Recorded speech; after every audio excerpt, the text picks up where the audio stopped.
Assalamualaikum warahmatullahi wabarakatuh.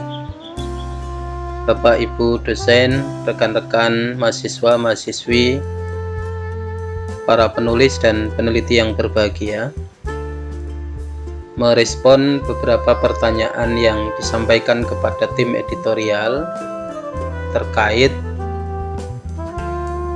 cara submit artikel ke jurnal COV, maka berikut ini kami sajikan video singkat tutorial langkah-langkah melakukan submit artikel ke jurnal COV. Langsung saja, pertama yang harus Bapak Ibu dan rekan-rekan sekalian lakukan adalah masuk ke akun masing-masing ya di jurnal COV melalui menu account, kemudian login. Ini jika Bapak Ibu dan rekan-rekan sekalian sudah memiliki akun. Jika belum memiliki akun, maka bisa langsung klik link yang tampil di bagian atas berikut ini. Bapak Ibu dan rekan-rekan sekalian, kita lanjutkan.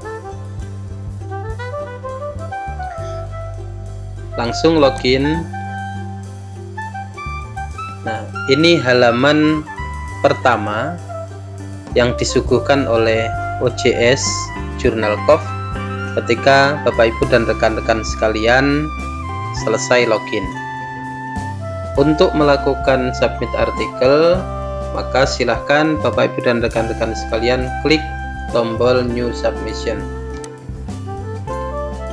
Di sini ada beberapa pernyataan yang harus diiyakan dengan cara menyentang kotak ini. Ini ditinggal dicentang saja semuanya, atau mau Bapak Ibu dan rekan-rekan sekalian pelajari dulu ya, monggo silakan. Kemudian komentar untuk editorial team, untuk tim editor. Misalnya Bapak Ibu ingin menyampaikan perkenalan dulu, boleh, silakan, nama, institusi, kemudian maksud dari pengiriman artikel ini atau hal baru apa yang dimunculkan dalam artikel ini sehingga menarik untuk didiskusikan dan dipublikasikan melalui jurnal COV misalnya. Setelah itu lanjutkan ke tahap berikutnya. Ini jangan lupa dicentang juga, kemudian simpan dan lanjutkan. Nah, pada tahap kedua ini silahkan Bapak Ibu dan rekan-rekan sekalian mengupload file. Misalnya ya, kita klik upload file. Nah, ini sudah saya siapkan contoh artikel. Jangan lupa file yang diupload adalah file dengan format Microsoft Word ya. Karena setelah artikel disubmit itu tidak langsung publish, masih ada proses yang panjang, ada proses cek plagiasi, kemudian ada review, kemudian ada editing, kemudian ada proofread dan seterusnya. Jadi jangan sekali-kali Bapak Ibu dan rekan-rekan sekalian mengupload file dalam bentuk PDF di sini. Setelah memastikan bahwa file ini adalah Microsoft Word, maka silahkan di-upload open.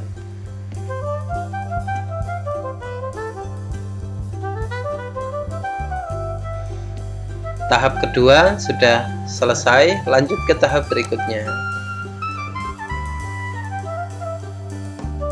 Pada tahap ketiga ini, Bapak Ibu dan rekan-rekan sekalian akan disuguhi form metadata artikel, mulai dari judul, kemudian abstrak ya, kemudian kontributor, subjek, disiplin, keyword, dan referensi. Untuk judul Misalnya kita buka artikel ini sekedar untuk contoh. Ini dari template COV ya. Kita masukkan judul. Ini sudah termasuk subjudul ya. Subjudul pakai titik 2. Kemudian abstrak. Abstrak ini tidak boleh kosong. Ini misalnya ya.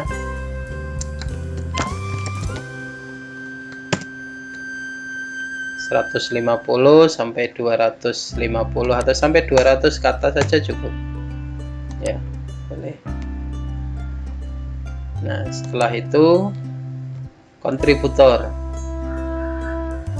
Ini karena saya login dengan nama contoh nama family ya, maka nama yang muncul sebagai author, sebagai first author, author pertama, penulis pertama ya, ini contoh nama family. Kalau penulisnya lebih dari satu, bagaimana? Ini cara menambahkan penulis kedua ya. Nama, kemudian nama keluarga, atau boleh nama ketiga boleh ya.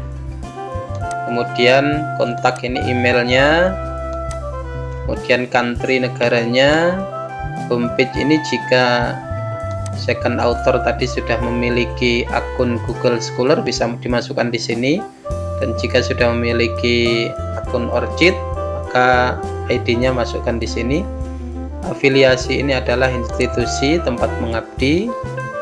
Bio ini jika tidak seberapa penting, kosongkan saja. Kemudian peran dari second kontributor tadi, apakah sebagai author, apakah sebagai translator, tapi umumnya ya sebagai author ya, sebagai penulis kedua. Kemudian simpan. Karena ini saya asumsikan hanya satu penulis, maka saya cancel, tidak perlu ditambah. Kemudian subjek. Subjek bisa kerangka kajiannya, misalnya tafsir tematik ya, tafsir tematik. Setelah selesai, enter. Kemudian disiplin, ilmu Al-Quran dan tafsir. Keyword ini bagian dari metadata yang tidak boleh diabaikan karena merupakan variabel penting yang dapat membantu mesin pencari menemukan artikel Bapak Ibu dan rekan-rekan sekalian. Makanya kata kunci yang dimasukkan di sini, bisa kata bisa kalimat, itu merupakan representasi dari isi artikel, bisa dari fokus kajiannya, bisa keunikan atau kekhasan artikel yang tidak dimiliki oleh artikel lain. Nah, sehingga melalui variabel-variabel tersebut, ketika ada orang mencari melalui mesin pencari, misalnya Google atau Yahoo atau Bing misalnya dan lain sebagainya, maka akan diarahkan ke artikel Bapak Ibu dan rekan-rekan sekalian. Misalnya kalau kekhasannya ini sekedar contoh, judul lugas dan informatif.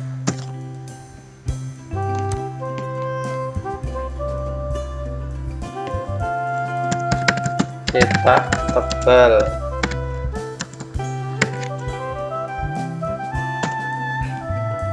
Ini sekedar contoh ya Bapak Ibu sekalian. Yang jelas nanti jangan dipraktekkan persis seperti ini, sekedar contoh ini. Kemudian referensi ini adalah daftar pustaka dari artikel yang sudah Bapak Ibu dan rekan-rekan sekalian tulis. Ini misalnya setelah selesai, save and continue. Tinggal proses terakhir ya, proses finishing. Klik finish submission. Oke. Nah, ini artikel Bapak Ibu dan rekan-rekan sekalian sudah masuk ke jurnal COF. Untuk melihat bagaimana untuk memantaunya, bisa diklik review this submission. Ini nanti progres pengelolaan artikel, progres manajemen artikel nanti bisa dipantau melalui halaman ini. Bapak Ibu dan rekan-rekan sekalian yang berbahagia, demikian tutorial submit artikel ke jurnal COF. Semoga bermanfaat. Terima kasih dan mohon maaf. Selamat berkarya dan menebar kebaikan. Assalamualaikum warahmatullahi wabarakatuh.